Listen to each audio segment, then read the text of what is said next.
Hello! If you have never done the green screen effect on an iMovie project, or if it has been a while, this video is made just for you. Okay, the easy steps for how to do a green screen in iMovie is to open iMovie and let's create something new. Let's do a movie. And now we have our blank canvas. And the first step is to get two elements. You can also do some dragging from your desktop, but what I would like to do, I'd like to go to File, Import Media, or Command-I, and I'm just simply going to take these two elements from our desktop, which I have prepared for this video.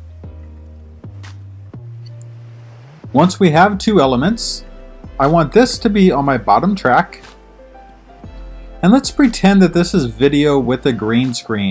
I want to show you how easy it is to take away the green. There are some shadows in this, so it won't be perfect, but let's give it a try.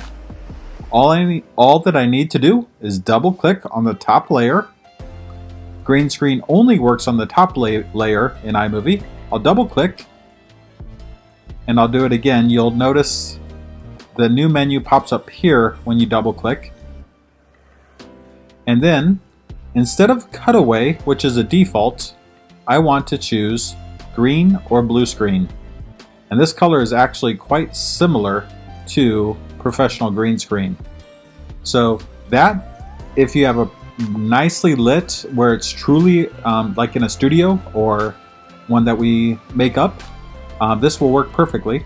Make up with a shower curtain or something similar. You're going to see that this is not quite perfect, so I'm going to use this eraser tool. And even though this is at a time of the day where there's lots of shadow, I'm going to click right here. That's a pretty good green screen for just going out in nature. And the more control you take over lighting, time of day, etc., you can get a really nice green screen by simply double clicking, coming up here and going from cutaway to green or blue screen, and it'll automatically do a pretty good job. And then I take the eraser button and I just add any elements that are not beautiful yet. That's how you do it. Good luck.